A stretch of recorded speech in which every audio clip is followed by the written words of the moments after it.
In a city full of people, millions of lives intertwined, each one buzzing with its own rhythm, it's easy to overlook the ones who don't quite fit. This is the story of one of those misfits. Her name was Ali.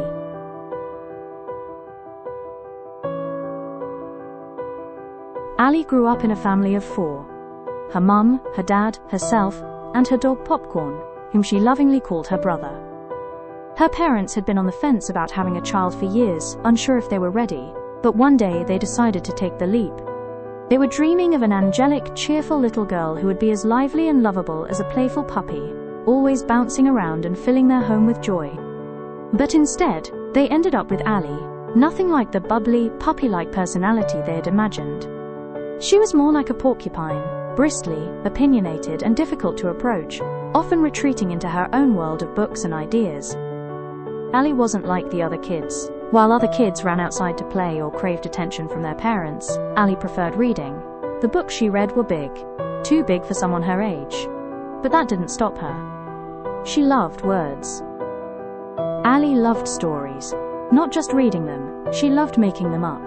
Her first story, she still remembered it, was about a dog and a cat who worked as secret spies. She'd decided they had to sneak into the house of a super scary bad guy. Ali had come up with the whole thing in kindergarten, sitting on the floor with a crayon in one hand and a cookie in the other.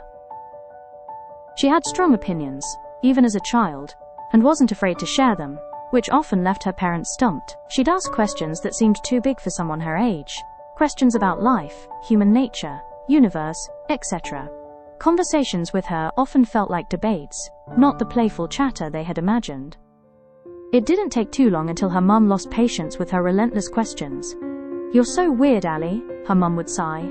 "Why do you have to ask so many questions?" Ali didn't mean to be annoying. She just wanted to understand, but hearing those words, again and again, made her wonder if being herself was something to be ashamed of. Ali quickly realized that her mum seemed so much happier with Popcorn than with her. One day her dad quietly told her that she needed to understand. Being with Popcorn made it easier for her mum to forget, even just for a moment, that she had a daughter like Ali, someone who only seemed to remind her of all the struggles she hadn't expected. Whenever Ali upset her mum, the comments would come, sharp and cutting. "People don't like girls who act like you. You'll never have friends if you keep being so strange. No one will ever love you." And then, the words that stung the most, "If only you weren't my daughter, I wouldn't have to put up with you. I wish you weren't my child." As Ali grew up, the colors of her world seemed to fade. She didn't understand why everyone else looked so happy all the time. For Ali, the days blurred together, each one as dull and heavy as the last. She wondered if something was wrong with her. Was she broken? Was she the only one who felt this way?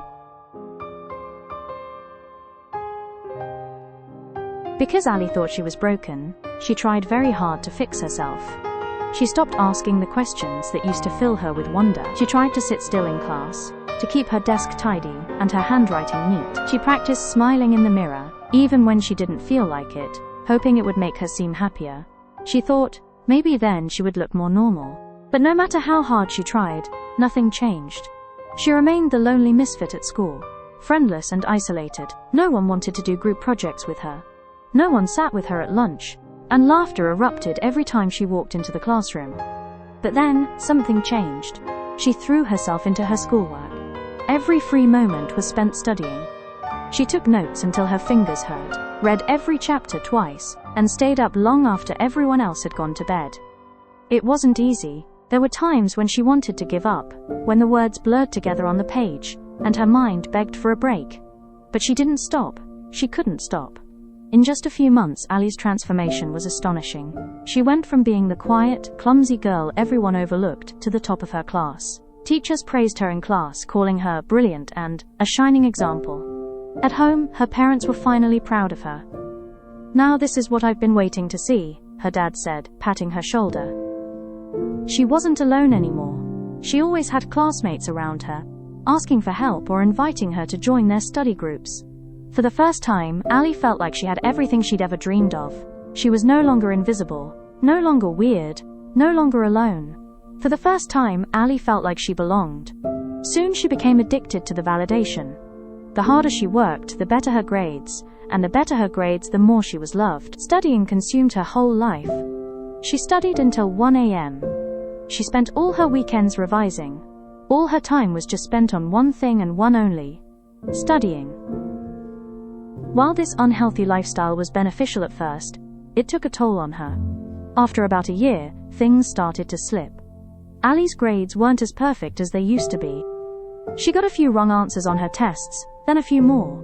Her mind felt foggy, like the words on the page were swimming just out of reach. She panicked. She studied frantically, barely eating, barely sleeping. Her world became nothing but textbooks and test papers, and the sound of her own heartbeat pounding in her ears. She couldn't let herself fail. Not after everything. Until one day, Ali couldn't go to school anymore. Just sitting down to do homework made her feel like she couldn't breathe. Exams felt like an impossible mountain looming over her, and even stepping into the classroom sent a wave of nausea through her. Her panic attacks came like clockwork, relentless and unforgiving. Her parents didn't understand. "This is just teenage rebellion," her parents said, crossing her arms. "You've always been a little dramatic. But everyone has to go to school, Ali. You just have to stop overthinking everything. You're making it harder than it has to be." Her teachers also thought she was just being difficult. "You used to be such a good student, Ali," her teacher said. "What happened? You're wasting your potential. You can't just give up because it's hard. You just need to try harder." But what no one understood, what no one even tried to understand, was that Ali didn't want to feel this way. It wasn't rebellion. It wasn't laziness. It wasn't something she could just stop. It was out of her control, and no matter how much she tried to explain, no one seemed to hear her. Months passed before anyone realized this wasn't just a phase. By the time Ali was brought to see a clinical psychologist, she was already worn down from months of battling something she didn't even understand herself. The diagnosis came finally: anxiety disorder. At that time, awareness about mental health was not as widespread as it is today. The stigma surrounding mental health conditions was profound and pervasive. Being identified with a mental illness often meant facing societal judgment and isolation. Because it took so long for everyone to understand that it was more than teenage angst, they had missed the window for early intervention. She went from not being able to go to school to being scared of leaving home, to even struggling to leave her room. For 2 long years they tried everything imaginable: medications, cognitive behavioral therapy, meditation, and even person-centered therapy. But nothing seemed to work. Each new method brought a glimmer of hope, only to fade as the results fell short. Eventually, everyone lost hope. "She's what we call treatment-resistant," the doctor explained. "We've tried every approach. Sometimes, despite our best efforts, we have to prepare for the possibility that she may not be able to function at the level needed to live independently." And so, the conclusion was made. Everyone had decided that this was who Ali was now.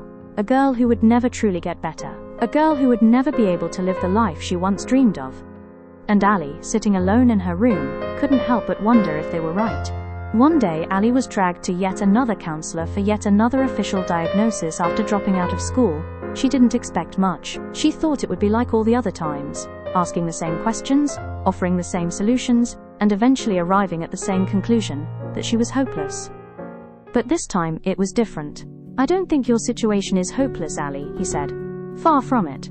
Ali blinked, caught off guard. She wasn't used to hearing that anymore. "What if," he continued, "instead of forcing yourself to go back to school, we try something different? What if we take school out of the equation for now, and give you some space to breathe?" He suggested something she'd never considered before: self-studying for public exams. "It'll be more difficult, of course," he admitted.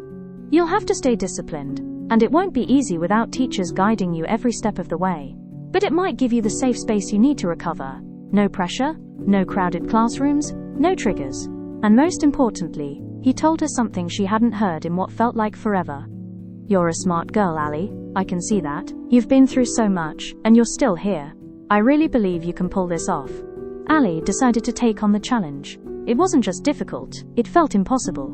She had only finished year 9 before she dropped out, had been out of school for years, and had no formal education to bridge the gap. But now, she had a new goal: to prepare for the GCE A-levels, skipping IGCSEs entirely, and without ever being taught at that level before. The beginning was rough.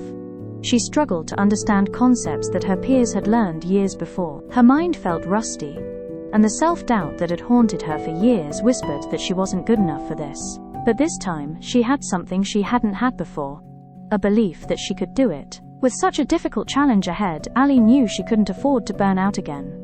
Ali learned to recognize her triggers and take proactive steps to avoid them. She broke her study sessions into manageable chunks, taking regular breaks to recharge, and gave herself permission to rest when she needed it. It wasn't just about hitting academic milestones anymore.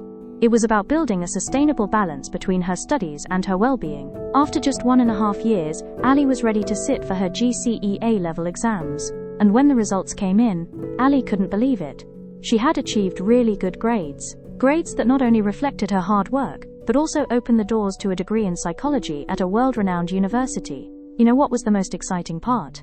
Despite starting years behind her peers, Ali graduated the same year as they did.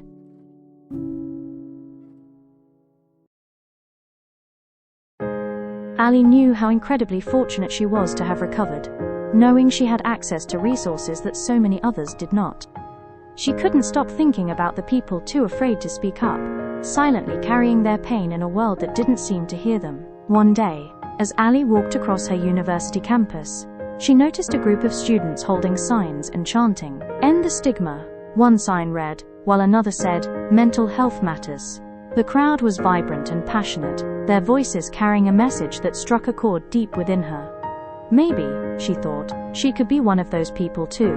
It was daunting to speak about her experiences in a community that is full of stigma. Many warned her not to disclose her condition to the public, because she would be discriminated against. But Ali was dedicated herself to raising awareness for the communities across Hong Kong and beyond about mental health.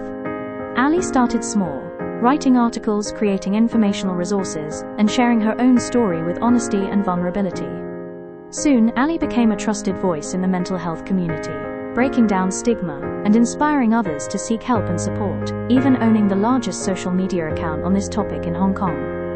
Ali was regularly invited to speak at events, share her expertise in feature articles, hosting YouTube shows, and being interviewed by multiple media outlets. She became a trusted voice in the mental health community, breaking down stigma and inspiring others to seek help.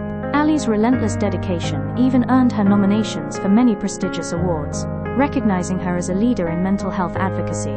But Ali's contributions extended beyond public appearances.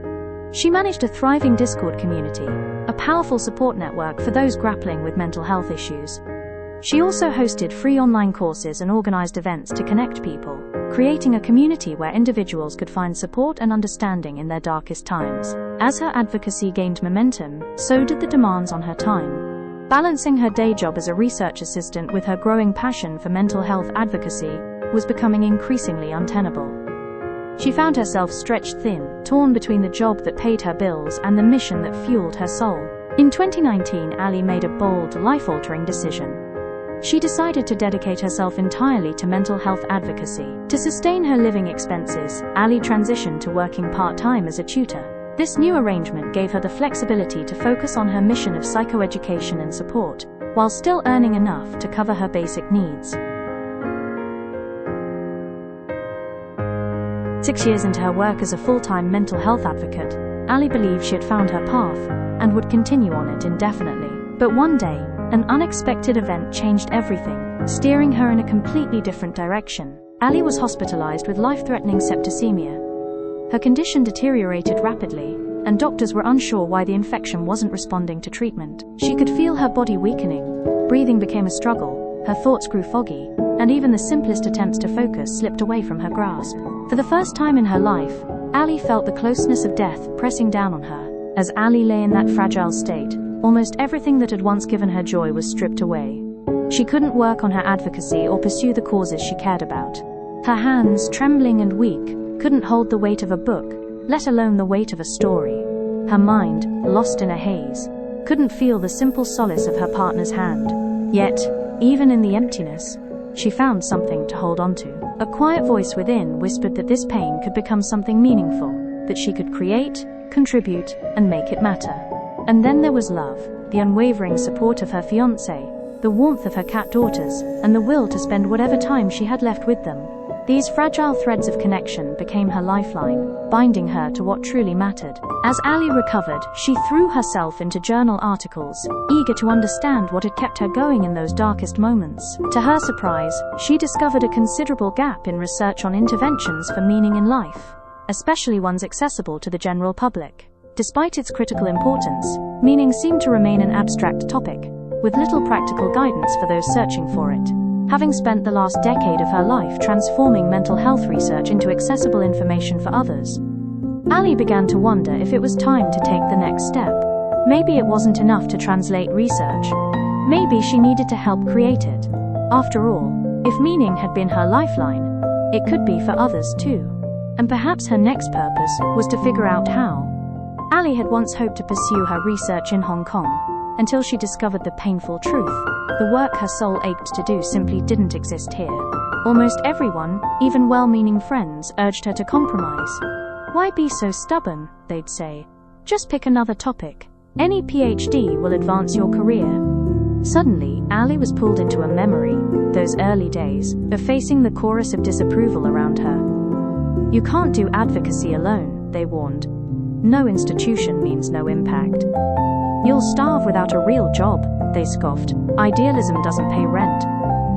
You're burning your future, they hissed. No employer will touch someone so exposed. That was when she realized she couldn't give up. So she scoured the internet deep into the night, her screen glowing in the dark, fingers stiff from typing. Hundreds of emails sent, countless university websites searched. She reached out to professors, researchers, anyone who might understand what she was trying to do. Most never replied. Then, one reply changed everything. The University of Bristol, home to one of the world's leading experts in her field, offered her a chance to pursue the exact research she had longed for, using digital tools to find meaning in life. This wasn't just any PhD, this was her calling, her purpose. And now, against all odds, the path had opened before her. The acceptance letter arrived with bittersweet news. While Bristol enthusiastically supported her research vision, no funding was available for this pioneering work. Then came the cruelest paradox. £26,000 in tuition stood between Ali and the chance to help thousands to find meaning. Her years of selfless advocacy had drained her savings, and her recent recovery from septicemia wiped out what little remained. This is where the story needs you. After everything Ali has given, after every life she's changed, you now have the chance to change hers. Some dreams are too important to surrender to a number, and some people like Ali, should never have to choose between helping others and helping themselves. Support her, because the world needs more of what she does, not less.